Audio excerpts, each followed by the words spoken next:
Hey boo, hey, what it do, Nalakai crew? I'm coming to y'all today to just document basically what I'm dealing with currently. I'm over it, y'all. Honestly, I'm over it. My lips dry. I think I put my dad and stuff in here. I didn't bring my bag in here. Anyway, I'm dealing with some issues, y'all, with the school right now and how they handling this situation. I'm currently, as y'all can see, Katie in our background. Mommy, mommy, Yes. I want the hands. Not right now, baby. She want to wash her hands because she just jumped off of that little stool and fell down on her hands. Anyway, I'm currently sitting in patient place to get Katie seen. And get off of that. And I'm super duper annoyed at the fact that once I leave here and go to drop her off at school, I have to sit and wait for the school police to show up so that I can get this thing rolling, the ball rolling, because um, I'm dealing with a situation with her being bullied at school. And I say it's being bullied because now what they're trying to do, which what they making me feel like they're trying to do, is use a situation that happened earlier on Friday with my child and another child and like try to flip the script and make it seem like, oh well, because your child assaulted another student, that basically like it's okay for the student that I'm complaining about to assault my child. Let's get this straight. I'll explain to y'all a little bit more in a second about that. But let's get this straight. First of all, the child that I'm complaining about assaulting my child, which I'm actually gonna go through the whole process of filing charges against this child, is the child that has been bullying my child over the last couple of years. On the other hand, that was a one-time issue between her and the little girl. There has never been a issue with her and the other little girl up until Friday. And I brought this to your attention many of times. Didn't about him bothering her and everything. Never considered it bullying until Friday. And the reason being is that he pushed my baby down some steps. Some. Um, I was not reached out to, and I probably would not even be made aware of the situation if had I not asked her what she was crying for. Because when I got to the school to pick her up, that was her greeting to me, was crying, and I asked her what was wrong, and of course she told me what was wrong, and I had to go to the teacher to find out, um, was that the case? Because I'm like, well, how long was you sitting at the table? So they released from the cafeteria, and at her grade level, we had to get out and come to the cafeteria door level, and the teacher would release them to us. Yes, hello, how are you? Yes, mama. Yes, you have to keep it on. So, um, yeah, like I was saying, that's how she greeted me, was crying. And one of her teachers was sitting at the end of a table where she was sitting at. I'm not sure if that's the teacher that released her, because usually the teachers don't release us. Other staff members that like stand at the door and they know us parents and they know the students, so they call it name or whatever. But her teacher, one of her teachers, happened to be sitting at the other end of the table, and Kaylee was sitting at the table. So when she came over to me and was like crying, I'm like, this can't be. I'm like, you know what? What did I say? I said, I just saw you sitting at that table perfectly fine, and your teacher right there, and you come over to me and you doing all this crying or whatever. Look at her. Just got to be my superstar. Get out of there. So I asked the teacher, was she crying before I got there? The teacher told me yes, she was. So my child is sitting at one end of the table by herself. You're sitting at the other end of the table by yourself, and my baby just sitting there crying. And um, I I asked her, did she ask her what was wrong? She did tell me yes, but She didn't say anything after that, not that I remember. So anyway, the other teacher who was around when the incident took place was standing at another table, at the end of that table, talking to another one of the staff members at the school. Meanwhile, my baby was sitting at the table crying. So I approached her as to what the situation was. She was like, that other student is going to get in trouble. That's basically what she told me or whatever. But I know that's not the case. So what pissed me off the most about this whole situation is the fact that Carly, stop, let it go, is the fact that um, the parent or guardian of this other child who's bullying my child is the school principal herself. And I have had more than one meeting with her over the spur of the past, I'm going to say 2 to 3 years. I've had at least 2 to 3 meetings that she did not show up to. Neither did she send anyone else on her behalf. So I was just in the meetings by myself with one of the administrators, or um, one of the administrators, and I'm discussing the issues occurring between my child and this other child.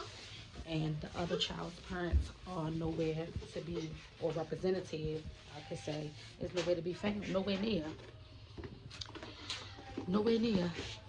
So yeah, now it's to the point where he pushed her down the steps. Now, okay, so since you don't care, the school don't care, they won't change his class, and even though his class hasn't changed, Kaylee has an IEP, and apparently this child does too, because the principal sent me an email saying that it can't be changed because of that reason.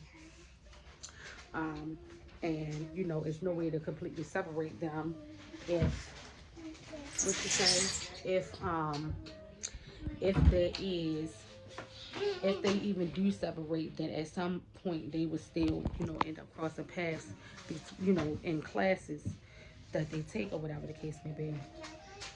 So I'm highly annoyed. I'm highly irritated because it's like, all of this time he's never been suspended.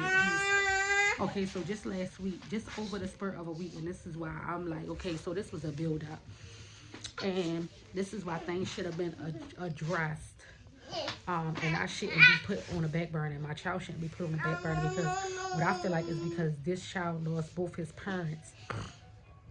And his guardian is a school principal. I feel like my child is being put on the back burner because him and his personal issues come forefront over my child. Yeah, I don't like that. Get up. Get up. Get up off the floor. Thank you. What do you want, baby? You cannot play in that. I guess you're going to be falling out again. So, give me a second. Let me get her together. So, anyway, yeah, that's what it makes me feel like, because nothing has been done. Oh, that's what I was saying. So over the spur of 1 week, which was last week, Monday, he knocked her phone out of her back pocket. She came home and told me that. Thursday, he hit her in the back of her head with his book bag, and she was like, Mom, his book bag feel like he carrying around a ton of bricks. Then Friday, she get pushed down the steps by him. Several steps, like I said. And I'm done. I'm done. I was just gonna put her out of that school. That way she could be completely away from him. But why should my child have to have a brand new start and start all over, as far as like making friends and her IEP and all of that stuff.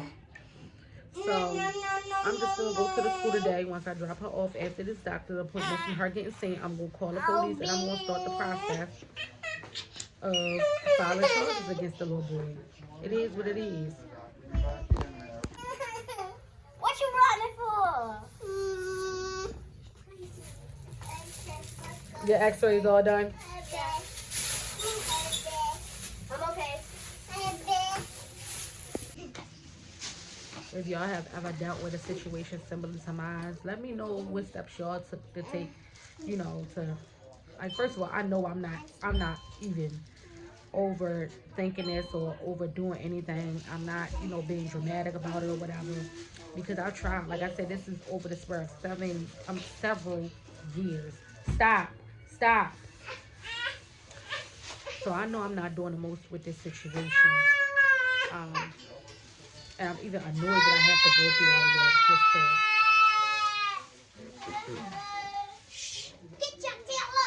just to feel like I'm making any type of steps forward to my child not having to deal with a situation with him every day or almost every day. Um, but like I said, I know I'm not being dramatic, but yeah, definitely if y'all ever dealt with a situation like that before, let me know what the turnout was or whatever, or what steps did y'all take Hi guys. to handle the situation. And that's the fat one over there. That's all I got for y'all. Say bye. Bye. So y'all, I'm pissed the fuck off because I just left the school. So, the school police did come. I did get my police report or whatever. They told me I have a year and 10 days, I believe, to file charges or whatever, but I would have to go down Gate Street myself and file whatever, which I do plan on doing because like I'm just over it now. I just don't like everybody's attitude towards everything, and I really feel like because his guardian is a school principal, that like the issues that he had with my child are just being brushed under the rug. You know what I'm saying? It's kind of like, you know, we take care of our own kind, that type. You know what I'm saying? Um, like how, police officers be letting the other police officers get away with certain things because they are their own kind. So yeah, that's what I feel like is the situation with his grandmother being a school principal and my situation not being taken care of the right way, whatever. I was not even made aware of a bullying form that I would need to um, fill out before I would go file charges. But I did let the principal know that I would like one available to me tomorrow for this meeting because we do have a meeting tomorrow. I'm just pissed that I even, my day even turned out like this because this was not my plans for the day at all. I did not plan on going up to school today and calling no police and getting her seen and doing none of that stuff today. That just took my whole day into a total different direction. I was supposed to be, getting my studies done early and everything so that tomorrow when it's time for me to get my homework done, all I had to do was the homework. I didn't have to do any reading. But yeah, y'all, so I guess I'll give an update and the next video will let y'all know what all took place in the meeting and everything. But I'm still gonna file charges because it's like now I don't care. We could sit down and you could talk and you can say what your child is gonna do and this and that, blah blah blah. But I'm gonna make sure that he knows that he cannot put his hands on my child. That's what I'm going to do. So yeah, I'm definitely still going to go and file charges because this has happened too many times and you're a fucking bully. So yeah, you gonna learn this shit early, not to bully. It's not cool at all. You know what I'm saying? And it's gonna force the grandmother to get him the services that he needs because clearly he needs intensive services and you can't give him that and you're not able to be there for him like you should be because you're invested in your job and your school, and that's why you couldn't even show up to these last 2 to 3 meetings that were scheduled over these last couple years that were concerning my child and involve me as a concerned parent. So yeah, y'all, I'm annoyed, but anyway, I'll see y'all in the next video.